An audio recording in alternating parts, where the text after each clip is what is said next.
Oh, kamusta na kayo dyan? Ha? Bipisara na naman. Pambira. Umpisahan muna natin kay Father. Ano ba naman, Father, nangyayari sa'yo? Katakot-takot na anomalya na nangyayari. Nakaw dito, nakaw dun. Dambong dito, dambong dun. Pati na rin yung anak ng presidente, 50.6 billion. Ha? Okay lang sa inyo?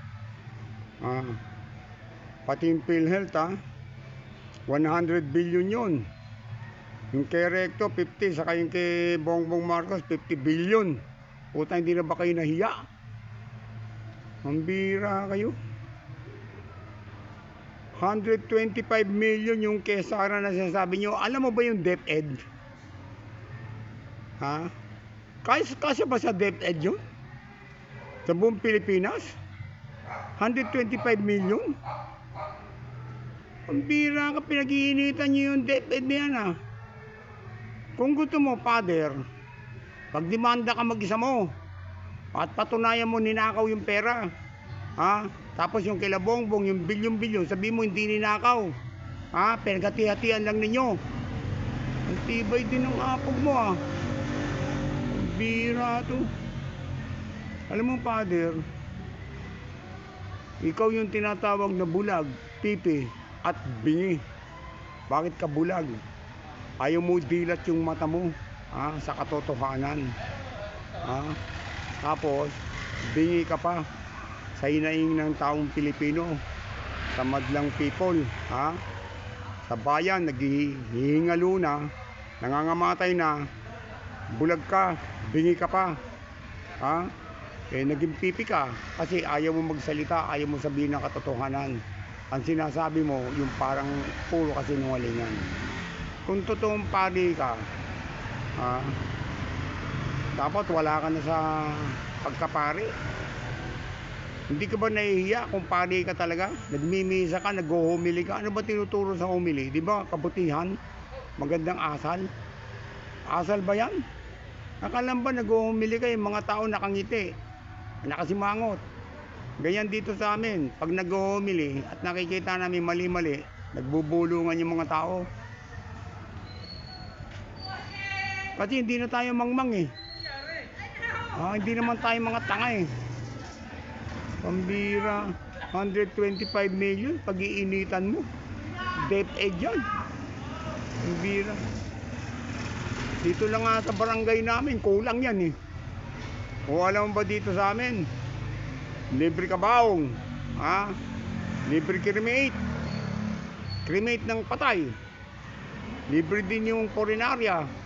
Saka libre din pati yung paglibingan dito sa lugar namin. Ang dami, araw-araw ang dami nakapila. Walang pambiling gamot, wala lahat. Walang kabaong, namatay na. Dito sa amin ganun. Pag-iinitan mo yung DepEd, tumutulong sa mga mahihirap yan. Alam mo ba yung ninakaw ng yung PhilHealth? Saan na napunta yung pera ng PhilHealth? Yung kinakausap mo dyan, yung mga tao dyan na nagmimisa ka, nag-humili ka. Alam mo ba yung PhilHealth? Yung mga kakausap mo, ninakaw yung mga PhilHealth nila. Yung mga anak nila may mga sakit. Hindi makapagpagamot. Dahil wala ng pera, ninakaw na. Pipi ka kasi hindi ka nagsasalita, hindi ka nagsasabi ng katotohanan, hindi ka maka-Diyos, maka-impacto ka o maka-demonyo ka. Ganyan ang mga demonyo walang ginawa kundi manira, pipilitin kang ibagsak dahil sa paninira niya. Hindi ka naman maligno kasi yung mga maligno tingin-tingin lang yan siguro diablo ka, ang bira ka, di ka na nahiya. Kinakampihan mo yung mga MPA, mga rebelde. Mga rebelde yan kasama mo mga aktivista yan, walang ginawa yan kundi sirain ng bayan. O nung panahon nila Cory, nila Ramos, o anong ginawa niya sa bundok? Di ba pinagpapapatay niya yung mga sundalo bagong graduate? O may sinabi ka ba? Wala ka sinasabi.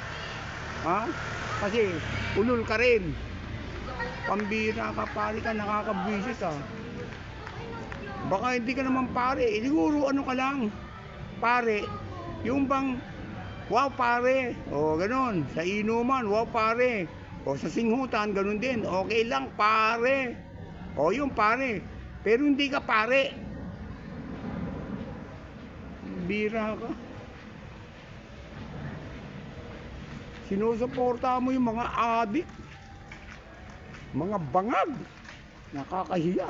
Akala mo ba tatagal yung mga ganyan? Hindi. Hindi habang panahon kayo.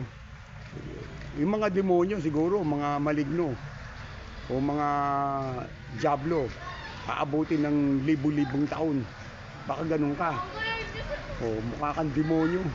Ulul ka.